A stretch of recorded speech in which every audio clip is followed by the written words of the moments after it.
Embarrassment, funny memes and pain. क्या आप guess कर पाए आज किस बीमारी के बारे में हम डिस्कशन करेंगे? हम इस राज्य के स्वास्थ्य मंत्री हैं सर।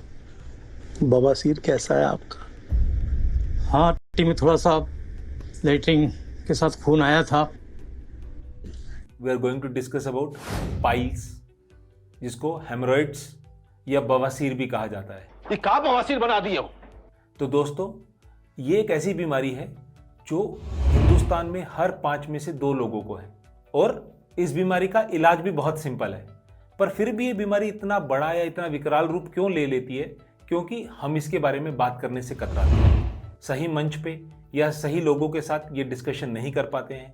हमारे दोस्तों के बीच में ये मजाक का विषय बन जाता है और हस्बैंड वाइफ भी आपस में इस बारे में डिस्कशन नहीं कर पाते हैं। इस वजह से ये बीमारी स्टेज दर स्टेज बढ़ती जाती है और ज़्यादातर मरीज जब हमारे पास आते हैं तब उन्हें ऑपरेशन की ज़रूरत पड़ती है।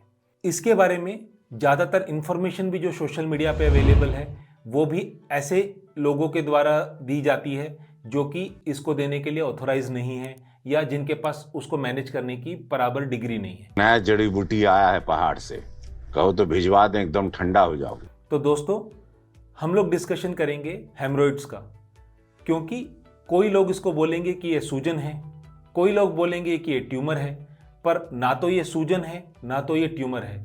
हेमरॉइड हमारी बॉडी का एक नॉर्मल टिश्यू है। बार बार लेट्रिन होने से, कब्ज की वजह से कुशन जो हमारी लेट्रिन के रास्ते की खून की नसों को प्रोटेक्ट कर रहा है वो लटक जाता है या उसमें डैमेज हो जाता है, तो वो एक बीमारी का रूप ले लेता है जिसे हम इंटरनल या एक्सटर्नल हेमरॉइड्स कहते हैं। तो दोस्तों, अब हम डिस्कस करेंगे कि कितने प्रकार के होते हैं और इनकी डिग्रीज क्या क्या होती है। तो ये मेनली 2 टाइप के होते हैं, इंटरनल और एक्सटर्नल। जब ये मल रास्ते के अंदर तक ही रहते हैं तब उनको इंटरनल हेमरॉइड्स कहा जाता है और जब ये मल रास्ते के बाहरी हिस्से में होते हैं तब इसे एक्सटर्नल हेमरॉइड्स कहा जाता है। तो ज़्यादातर केसेस में इंटरनल हेमरॉइड्स की 4 डिग्री होती हैं। फर्स्ट डिग्री में ये जो मसा होता है वो लेट्रिन के रास्ते के अंदर ही रहता है और लेट्रिन करते वक्त भी बाहर नहीं आता, सिर्फ ब्लीडिंग होता है। 3/4 मरीज इस बीमारी में सिर्फ फर्स्ट डिग्री हेमरॉइड्स के होते हैं और इस स्टेज में इलाज सिर्फ आपका लाइफस्टाइल चेंज में ही हो जाता है। इसमें आपको कोई मेडिकल ट्रीटमेंट की ज़रूरत नहीं होती है। जब ये हेमरॉइड्स इतने बड़े हो जाते हैं कि ये लेट्रिन करते वक्त लेट्रिन के रास्ते से बाहर भी दिखने लगते हैं तब इन्हें सेकेंड डिग्री कहा जाता है। पर इस डिग्री में जैसे ही आप अपना लेट्रिन का एक्ट खत्म करते हैं ये अपने आप अंदर चले जाते हैं। और थर्ड डिग्री में आपको उंगली की मदद से अंदर धकेलना पड़ता है अंदर भेजने के लिए, इस वजह से ये कभी कभी पेनफुल भी हो सकते हैं। और फोर्थ डिग्री में ये बाहर ही लटके रहते हैं और आप कितना भी जोर लगाएं वो अंदर नहीं जाते हैं, तब इनको स्टेज 4 या फोर्थ डिग्री हेमरॉइड्स भी कहा जाता है। तो दोस्तों, अब हम डिस्कस करेंगे इसके सिम्टम्स के बारे में। First is bleeding. ये इसका मोस्ट कॉमन सिम्टम है। ज़्यादातर केसेस में पेनलेस होता है, ब्राइट रेड कलर का होता है और मल पास करने के लास्ट में होता है। जब ये फिशर्स के साथ एसोसिएटेड होता है या फिर थ्रोम्बोस पाइल के साथ एसोसिएटेड होता है तब इसमें पेन भी हो सकता है। प्रोलैप्स, ज़्यादातर केसेस में ये लेट्रिन के रास्ते के अंदर ही होता है पर कभी कभी ये लटक के बाहर आ जाता है जिसको प्रोलैप्स कहा जाता है। थ्रोम्बोसिस, जब इसमें खून का गट्ठा जम जाता है, ऐसे कंडीशन में ये बहुत सीवियर पेन, एक्सक्रूशिएटिंग पेन के साथ प्रेजेंट होता है और उस कंडीशन को एक सर्जिकल इमरजेंसी भी कहा जाता है। इसमें आपको तुरंत डॉक्टर के पास जाने की जरूरत पड़ती है। और इचिंग, अगर आप लोकल हाइजीन को बहुत अच्छे से मेंटेन नहीं कर पा रहे तो कभी कभी ये खुजली भी कर सकता है।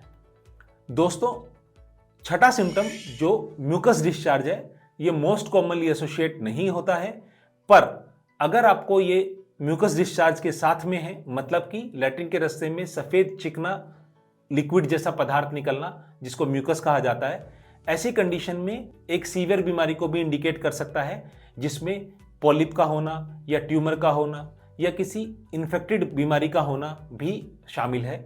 ऐसी कंडीशन में आपको जितना जल्दी हो सके अपने डॉक्टर को कंसल्ट करना चाहिए। तो दोस्तों, अब हम डिस्कस करेंगे कि हम इसको डायग्नोज कैसे करते हैं या इस बीमारी में हमें क्या क्या जांचें करानी होती हैं। तो ज़्यादातर केसेस में जब आप डॉक्टर के पास ये बीमारी लेके जाते हैं तो वो आपको एग्जामिनेशन काउच पे लेटा के एक ग्लव्स पहन के आपकी लैट्रिन के रास्ते की जांच करते हैं, जिसको एनोस्कोपी या फिर प्रोक्टोस्कोपी भी कहा जाता है, जिससे वो हेमरोइड्स को डायरेक्टली विजुअलाइज करके आपकी बीमारी को डायग्नोज करते हैं। किसी किसी केस में दूरबीन के सहारे से भी आपकी लैट्रिन के रास्ते में एग्जामिनेशन किया जाता है, जिसको सिग्मोइडोस्कोपी या कोलोनोस्कोपी कहा जाता है। ज़्यादातर केसेस में ये जांचें सफिशिएंट होती हैं आपकी बीमारी की प्लानिंग करने के लिए। इस बीमारी का इलाज बहुत ही स्टैंडर्डाइज है और उसका प्रोग्नोसिस बहुत ही अच्छा है। एक बार ढंग से इलाज होने के बाद में इसका रिकरेंस रिस्क काफ़ी कम हो जाता है। इसीलिए आपको एक सर्टिफाइड एलिजिबल प्रैक्टिशनर को ही इसको दिखाना चाहिए, ताकि आपको ये बीमारी बार बार परेशान ना करे। तो दोस्तों, अब हम डिस्कस करेंगे 5 डूज और 3 डोंट्स के बारे में। 5 ऐसी चीज़ें जो आपको ज़रूर करनी चाहिए और 3 चीज़ें जो आपको बिल्कुल नहीं करनी है। तो जो सबसे पहली चीज़ आपको करनी है वो है सिट्स बाथ। इसमें आपको एक टब लेके उसमें थोड़ा गर्म पानी रखना है। उसमें 10 से 15 मिनट तक आपको अपना बॉटम को सोक करके उसमें बैठे रहना है। इससे लैट्रिन के रास्ते को सूदनिंग होने में आराम मिलता है और वो सॉफ्ट होने के कारण लैट्रिन पास होने के टाइम पे डैमेज उसका कम हो जाता है। दूसरा, आपको हाइजीन भी मेंटेन करने में मदद मिलती है।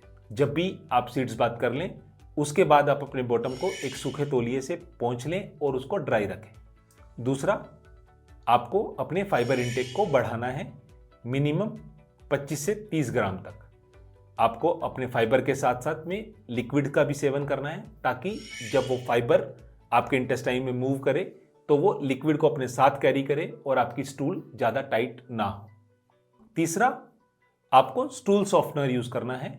अगर आपको कब्ज है तो आप ऐसी दवाई लें ताकि आपकी लैट्रिन हार्ड ना रहे और पास होने के टाइम पे वो एनल कुशन को डैमेज ना करे।